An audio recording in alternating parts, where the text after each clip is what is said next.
ওয়ালিকুল্লি উম্মাতিন আজালুন ফাইদা জা আজালুহুম লা ইস্তাখিরুনা সাআতাও ওয়া লা ইস্তাকদিমুন। প্রত্যেকটা মানুষের জন্য একটা ফিক্সড সময় রয়েছে, প্রত্যেকটা মানুষের জন্য একটা মুকরর সময় রয়েছে। ওই মুকরর সময় যখন চলে আসবে, ওই ফিক্স সময় যখন চলে আসবে, লা ইস্তাখিরুনা সাআতাও ওয়া লা ইস্তাকদিমুন। এখানে আল্লাহ পাক রব্বুল আলামিন বলছেন, এখানে এক মুহূর্ত আগে পিছু হবে না। আল্লাহ পাক রব্বুল আলামিন নবীকে বলছেন, হে নবী, যারা মদ থেকে দূরে সরে চলে যাচ্ছে, যে মদ থেকে চলে যাচ্ছে দূরে, যে আমি মদের হাত থেকে রেহাই পেয়ে যাব, তার ক্ষেত্রে বলা হয়েছে, শুনেন আল্লাহ পাক রব্বুল আলামিন বলেছেন, কুল ইন্নাল মাউতাল্লাযীনা তাফিরুনা মিনহু ফাইন্নাহু মুলাকীকুম। হে নবী, আপনি বলে দেন, তাদেরকে এলান করে দেন, যারা মদ থেকে দূরে সরে চলে যাচ্ছে, যে মদ থেকে রেহাই পেয়ে যাব, তাদেরকে বলে দেন, তুমি যেখানে থাকো না কেন, মদ তোমাদের সঙ্গে সাক্ষাৎ করবে, তোমাদের সঙ্গে সাক্ষাৎ করবে। মুলাকীকুম, মত তোমাদের সঙ্গে সাক্ষাৎ করবে, আপনাকে করতে হবে না। সময় যখন চলে আসবে, তো আপনাকে এমন মজবুত করে ধরবে যে আপনি তার হাত থেকে ছুটকারাও হতে পারবেন না, পালিয়েও যেতে পারবেন না, এত মজবুত করে ধরে নিবে। আল্লাহ পাক রব্বুল আলামিন অন্য জায়গাতে আবার বলছেন কোরআন মাজিদের মধ্যে, আইনামা তাকুনু ইউদরিকুমুল মাউত ওয়ালাউ কুনতুম ফি বুরুজিন মুশাইয়াদা। মুশাইয়াদা শব্দটা ব্যবহার করেছেন, এত মজবুত। তোমরা যেখানে থাকো না কেন, যে জায়গাতে থাকো না কেন, মত তোমাদের সঙ্গে সাক্ষাৎ করবে, ধরবে, মজবুত করে ধরে নিবে। তারপরে মুশাইয়াদা শব্দটা ব্যবহার করানো হয়েছে। আল্লাহ পাক রব্বুল আলামিন বলছেন, পৃথিবীতে যত তুমি ঘর বানিয়ে নাও, যত তুমি বিল্ডিং বানিয়ে নাও মদ থেকে বাঁচার জন্য, কিন্তু তুমি রেহাই পাবে না। হাজার হাজার বিল্ডিং বানিয়ে নাও, ওই বিল্ডিং এর ভিতরে একটা মজবুত ঘর বানিয়ে নাও, তার ভিতরে তুমি প্রবেশ হয়ে যাও। তারপরে আল্লাহ পাক রব্বুল আলামিন বলছেন, শুনেন, তোমাদের সঙ্গে সাক্ষাৎ করবে। এত মজবুত কিলাতে যদি সঙ্গে যাও, তারপরেও কোথাও আল্লাহ পাক রব্বুল আলামিন যে ওই জায়গাতে যে মালিকুল মউত পৌঁছে যাবে। তাহলে মতের হাত থেকে রেহাই পাওয়া যাবে না।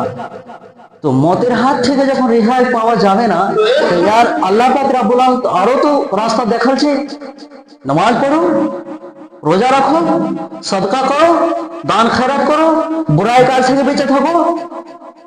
নিজের জুবানকে, যে চামড়ার আল্লাহ পাক রব্বুল আলামিন যে চামড়া দিয়েছে, জুবানটা দিয়েছে, ওই জুবানটাকে কন্ট্রোল করে থাকতে হবে, কন্ট্রোল করতে হবে, ফাহিশ কথা বলতে হবে না। কিন্তু আজকে আমরা, আমার জন্য আম রয়েছে, আম হয়ে গেছে আম, যাকে তাকে বলে দিচ্ছি, নিজের জুবানকে খারাপ করে দিচ্ছি, অনেক নোংরা করে গালি দিচ্ছে, নোংরা ভাবে গালি দিচ্ছে। সেটা ঠিক নয়। বেঁচে থাকতে হবে, বাঁচতে হবে, কেন পৃথিবী চিরস্থায়ী নয়। আফাই মিত্তা ফাহুমুল খালিদুন, তারা কি চিরজীবী হবে? জি না, চিরস্থায়ী নয়। যদি থাকেন তাহলে মৃত্যুবরণ করতেন না, আল্লাহ পাক রব্বুল আলামিন মরতে সৃষ্টি করতেন না। কিন্তু আল্লাহ পাক রব্বুল আলামিন, এখানে তো আল্লাহ পাক রব্বুল আলামিন পাঠালছে একমাত্র আজমাইশ করার জন্য, যে আমার কোন বান্দা আমাকে আমার প্রশংসা করছে, কোন বান্দা করে না। এটি তো আজমাইশ একটা। আল্লাহ পাক রব্বুল আলামিন কোরআন মাজিদের মধ্যে ঘোষণা করে বলে দিয়েছেন, কোন বান্দা যদি মরতে চায়, কোন বান্দা যদি মরতে চায়, আমার বিনা আদেশে মরতে পারে না। দলিল আল্লাহ পাক রব্বুল আলামিন কোরআন মাজিদের মধ্যে ঘোষণা করে বলে দিয়েছেন, ওয়ামা কানা লিনাফসিন আন তামুতা ইল্লা বিইذনিল্লাহি কিতাবাম মুআজ্জালা।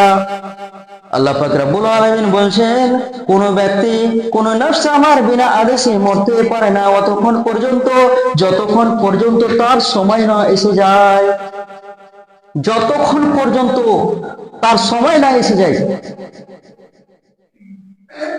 তাহলে অনেক আমরা দেখি, মোবাইলে দেখি যে কেউ মানে যাচ্ছে যে আজকে আমি মরে যাবো বা জান দিয়ে দেবো, বুঝছে, কিন্তু সে বেঁচে যাচ্ছে, আল্লাহর ফজলে সে বেঁচে যাচ্ছে, কিন্তু তার মরণ নাই। যখন মরণ চলে আসবে, কাজ বলতে হবে না, তাকে টেনে হিঁচড়ে নিয়ে গিয়ে আল্লাহ পাক রব্বুল আলামিন এমন ভাবে তার মালিকুল মত রয়েছে ওর হাত দিয়ে এমন করে তাদেরকে মজবুত করে ধরে দেয় যে তার হাত থেকে রেহাই পাবে না।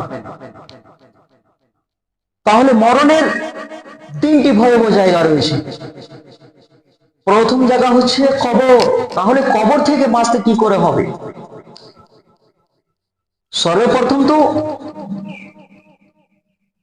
তিনটি সওয়াল করানো হবে, তোমার রবকে, তোমার দিন কি, তোমার নবীকে।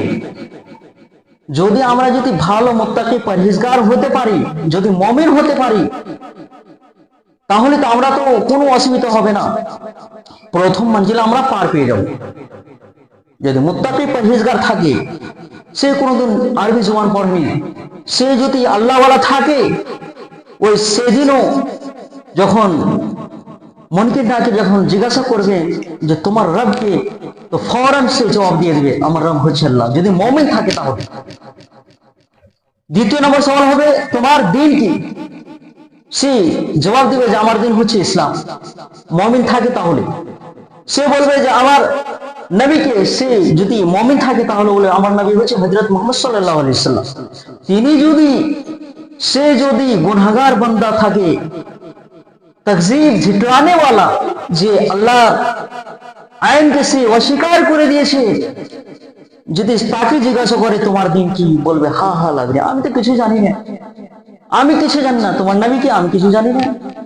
সে চিৎকার করবে, কান্না করবে, শাস্তির উপরে শাস্তি, পীড়াদায়ক শাস্তি চলতে থাকবে। তাহলে কবর থেকে প্রথম মঞ্জিল হচ্ছে কবর। যে ব্যক্তি কবরের শাস্তি থেকে, কবর থেকে বেঁচে যায়, তাহলে ওর জন্য আসান হয়ে যায়, অসুবিধা হবে না। আর আল্লাহ পাক রব্বুল আলামিন যদি মজবুত করে ধরে যদি জিজ্ঞাসা করতে লাগে, আচ্ছা বলো তো তুমি কোন টাইমে নামাজ পড়েছো, কয় ওয়াক্ত নামাজ পড়ে, যদি জিজ্ঞাসা করে দাও তাহলে ফেঁসে যেতে হবে। তাহলে আমার জন্য জাহান্নাম, আমাকে জাহান্নামে যেতে হবে, কোনো অসুবিধা নেই, যেতে হবে।